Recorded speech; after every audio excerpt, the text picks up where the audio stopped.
জানিয়ে দিব এই মুহূর্তে আমাদের হাতে এসেছে বাংলাদেশের গুরুত্বপূর্ণ আপডেট সংবাদের শিরোনাম। শুরুতেই থাকছে নির্বাচনে এককভাবে অংশ নেবে জাপান, মনোনয়ন বিক্রি শুরু। এবারে জানিয়ে দিব বাংলাদেশের হাই কমিশনারকে ভারতের পররাষ্ট্র মন্ত্রণালয়ের তলব।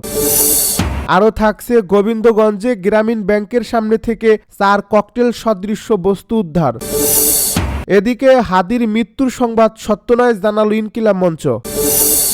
আরও জানাবো চাঁপাইনবাবগঞ্জে নিষিদ্ধ ছাত্রলীগের সাবেক সভাপতি গ্রেপ্তার।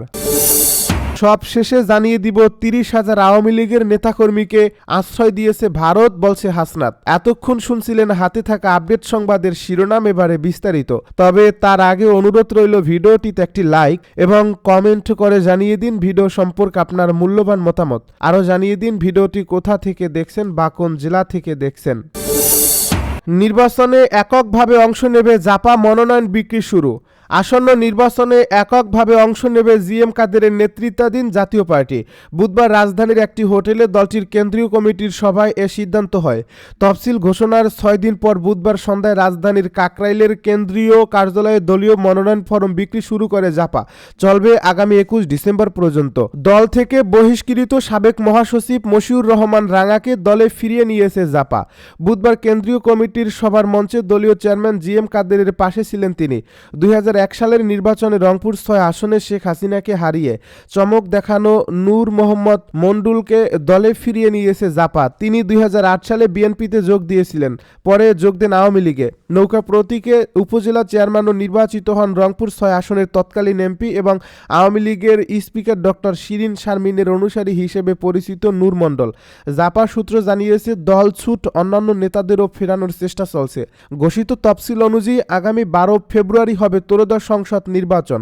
29 নভেম্বরের মধ্যে মনোনয়নপত্র দাখিল করতে হবে প্রার্থীদের। গত 4 নির্বাচনে আওয়ামী লীগের সঙ্গে সমঝোতা করে অংশ নিয়ে ফ্যাসিবাদের দোসর তকমা পাওয়া জাপা নির্বাচন দাবি করলেও দলটি গত কয়েক মাস ধরে অভিযোগ করছে লেভেল প্লেইং নেই, নির্বাচনে অংশগ্রহণ নিশ্চিত নয়।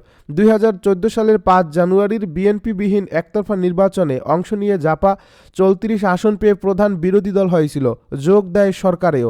রাতের ভোট খ্যাত 2018 সালের নির্বাচনে দলটিকে 26 আসন ছাড়ে আওয়ামী লীগ। অভাবনীয় ফল করে 22 আসন পেয়ে ফের বিরোধী দল হয় জাপা। বিএনপিবিহীন 24-এর 7 জানুয়ারির নির্বাচনেও দলটিকে 26 আসন ছাড়ে আওয়ামী লীগ। 11 আসন পেয়ে তৃতীয়বারের মতো বিরোধী দল হয় জাপা। আওয়ামী লীগের 15 বছরের শাসনামলে সরকারের সুরে কথা বলে গৃহপালিত বিরোধী দলের তকমা পাওয়া জাতীয় পার্টি জুলাই গণ অভ্যুত্থানের পর চাপে পড়েছে। অভ্যুত্থানের ছাত্র নেতৃত্ব দলটিকে ফ্যাসিবাদের দোষর আখ্যা দেওয়ার পর সরকার নির্বাচন কমিশন, সংস্কার কমিশনগুলো বৈঠক ডাকছে না দলটিকে। একাধিকবার জাপা কার্যালয়ে হামলাও হয়েছে। এ পরিস্থিতিতে বুধবার কেন্দ্রীয় কমিটির সভাও হয় অনেক গোপনে। সংবাদ মাধ্যমকে আগাম জানানো হয়নি, ডাকা হয়নি কমিটির অধিকাংশ সদস্যকে। জাপা মহাসচিব ব্যারিস্টার শামীম হায়দার পাটোয়ারি সমকালকে বলেছেন নির্দিষ্ট কিছু নেতাকে ডাকা হয়েছিল এ বৈঠকে। বাংলাদেশের হাই কমিশনারকে ভারতের পররাষ্ট্র মন্ত্রণালয় তলব। নয়াদিল্লিতে বাংলাদেশের হাই কমিশনার এম রিয়াজ হামিদুল্লাহকে ভারতের পররাষ্ট্র মন্ত্রণালয়ে তলব করা হয়েছে। আজ বুধবার স্থানীয় সময় দুপুর 12টার দিকে রিয়াজ হামিদুল্লাহকে ভারতীয় পররাষ্ট্র মন্ত্রণালয়ে তলব করা হয়। রিয়াজ হামিদুল্লাহকে তলব করেন ভারতের পররাষ্ট্র মন্ত্রণালয়ের যুগ্ম সচিব বি শ্যাম। বাংলাদেশ ও ভারতের কূটনৈতিক সূত্রগুলো প্রথম আলোকে এ তথ্য নিশ্চিত করে। গত রোববার ঢাকার ভারতীয় হাই কমিশনার প্রণয় বার্মাকে বাংলাদেশের পররাষ্ট্র মন্ত্রণালয়ে তলব করা হয়েছিল। আজ বুধবার নয়াদিল্লিতে বাংলাদেশের হাই কমিশনারকে তলব করা হলো। এদিকে আজ এই চলমান নিরাপত্তা পরিস্থিতির বিষয়টি বিবেচনায় বেলা 2টা থেকে রাজধানীর যমুনা ফিউচার পার্কে অবস্থিত ভারতীয় ভিসা আবেদন কেন্দ্র বন্ধ রাখার সিদ্ধান্ত নেওয়ার কথা জানানো হয়। বাংলাদেশে ভারতীয় ভিসার আবেদন কেন্দ্র আজ তাদের ওয়েবসাইটে এক বিজ্ঞপ্তিতে এই তথ্য জানায়। গোবিন্দগঞ্জে গ্রামীণ ব্যাংকের সামনে থেকে 4 ককটেল সদৃশ্য বস্তু উদ্ধার। গাইবান্ধার গোবিন্দগঞ্জে 4টি ককটেল সদৃশ্য বস্তু উদ্ধার করছে র্যাব। মঙ্গলবার দিবাগত গভীর রাতে উপজেলার কোমরপুর গ্রামীণ ব্যাংক শাখার অফিসের প্রধান ফটকের সামনে পড়ে থাকা অবস্থায় সেগুলো উদ্ধার করা হয়। সূত্র জানায় মঙ্গলবার দিবাগত রাতে ঢাকা রংপুর মহাসড়কের পার্শ্ববর্তী কোমরপুর বাস স্ট্যান্ড এলাকায় ব্যাংকটির প্রধান ফটকের সামনে পড়ে থাকা বস্তুগুলো প্রথমে স্থানীয়দের নজরে আসে। তারা ককটেল সদৃশ্য 4টি বস্তু পড়ে থাকতে দেখে জরুরি সেবা 999-এ ফোন দিয়ে ঘটনাটি পুলিশকে জানায়। খবর পেয়ে গোবিন্দগঞ্জ থানা পুলিশ ঘটনাস্থলে গিয়ে র্যাব ১৩ রংপুরের বোমা ডিসপোজাল টিমকে বিষয়টি জানালে তারা গভীর রাতে অবিস্ফোরিত 4টি ককটেল সদৃশ বস্তু উদ্ধার করে নিষ্ক্রিয় করে।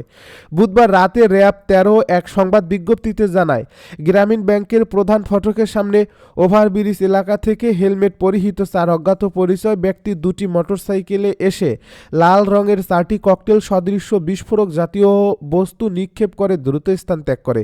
র্যাবের বোমা ডিসপোজাল টিম সেগুলো উদ্ধার করে নিরাপদ সংরক্ষণের জন্য থানায় হস্তান্তর করে।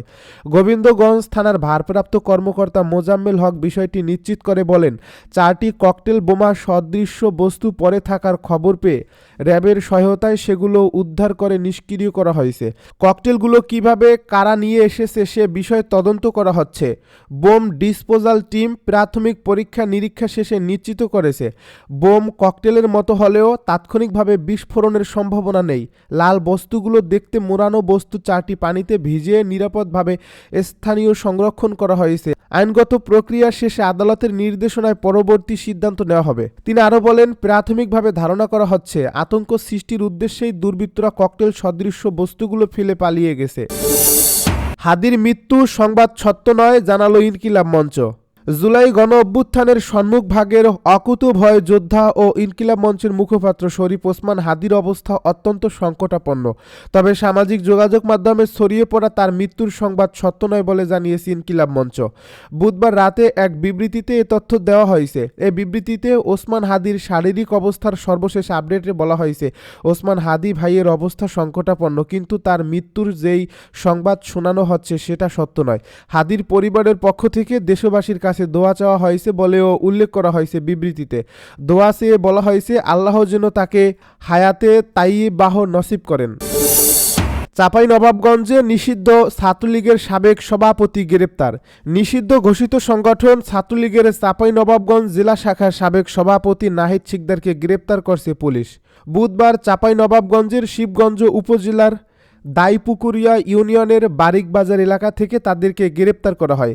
বিষয়টি নিশ্চিত করেছেন চাঁপাইনবাবগঞ্জ জেলা পুলিশের মুখপাত্র ও অতিরিক্ত police super AMM Wasim Firoz. তিনি বলেন, দেশ জুড়ে অপারেশন ডেভিল হান্ট ফেজ 2 নামের বিশেষ অভিযান শুরু করছে যৌথ বাহিনী। এর ধারাবাহিকতায় চাঁপাইনবাবগঞ্জ জেলা জুড়েও অভিযান চলমান রয়েছে। আজ রাতে নাহিদ শিকদারকে সন্ত্রাস বিরোধী আইনে গ্রেপ্তার করা হয়েছে। প্রসঙ্গত, জেলা ছাত্রলীগের সভাপতি আরিফুর রেজা ইমন স্বেচ্ছায় পদত্যাগ করলে 2020 সালের 10 ডিসেম্বর ছাত্রলীগের কেন্দ্রীয় কমিটি নাহিদ শিকদারকে চাঁপাইনবাবগঞ্জ জেলা ছাত্রলীগের ভারপ্রাপ্ত সভাপতি হিসেবে দায়িত্ব দেয়। পরে তাকে সভাপতির পূর্ণাঙ্গ দায়িত্ব দেওয়া হয়। দায়িত্ব পাওয়ার পর তিনি বিভিন্ন বিতর্কিত কর্মকাণ্ডে জড়িয়ে পড়েন। এর মধ্যে নাহিদ শিকদারের ফেনসিডিল হাতে একটি ভিডিও এবং কয়েকটি স্থিরচিত্র সামাজিক যোগাযোগ মাধ্যমে ব্যাপকভাবে ছড়িয়ে পড়ে, জানিয়ে ব্যাপক সমালোচনার সৃষ্টি হয়।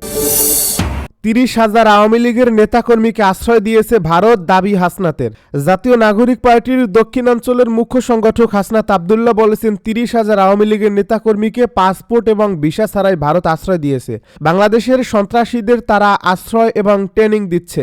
সেখানে বসে আওয়ামী লীগের সন্ত্রাসীরা দেশ বিরোধী ষড়যন্ত্র করছে। খুনি হাসিনাকে আশ্রয় প্রশ্রয় দেওয়ার কারণে ভারতের হাই কমিশনারকে বাংলাদেশ থেকে বের করে দেওয়া দরকার ছিল। তিনি বলেন, যারা আমার দেশের ফ্যাসিস্ট এবং সন্ত্রাসীদের আশ্রয় দিচ্ছে তাদের সঙ্গে সম্পর্ক রাখার ঠেকা আমাদের নেই। বুধবার সন্ধ্যায় কুমিল্লার দেবিদ্বার উপজেলার এলাহাবাদ এলাকায় উঠান বৈঠকে হাসনাত আবদুল্লাহ এসব কথা বলেন। তিনি বলেন, ভারতের সঙ্গে সম্পর্ক হবে ন্যায্যতার ভিত্তিতে। ভারতের উদ্দেশ্যে তিনি বলেন, আপনারাও আমাদের সন্ত্রাসীদের আশ্রয় দেবেন না, আমরাও আপনাদের কোনো অপরাধীকে এদেশে আশ্রয় দিব না। আপনারা যদি আমাদের সার্বভৌমত্বকে সম্মান করেন, আমরাও আপনাদের সার্বভৌমত্বকে সম্মান করব। আপনারা যদি সীমান্তে আমাদের দেখা মাত্রই গুলি করেন, তাহলে আমরা তো আপনাদের সালাম দেওয়ার নীতিতে থাকবো না। আপনারা যদি আমাদের গুলি করেন, তাহলে আমরা যদি গুলি নাও করতে পারি, তাহলে ঢিল মেরে হলেও প্রতিবাদ করব। তিনি আরো বলেন, টেলিভিশন সিনেমার মাধ্যমে আমাদের দেশে ভারতীয় কালচার ঢুকানো হয়েছে। আমাদের আত্মনির্ভরশীল হতে হবে। লড়াই এই তরুণ প্রজন্মকেই করতে হবে। আমাদের আগের প্রজন্ম লড়াই করবে না, তারা গোপনে যোগাযোগ রাখে, ওপেনে রাখে না।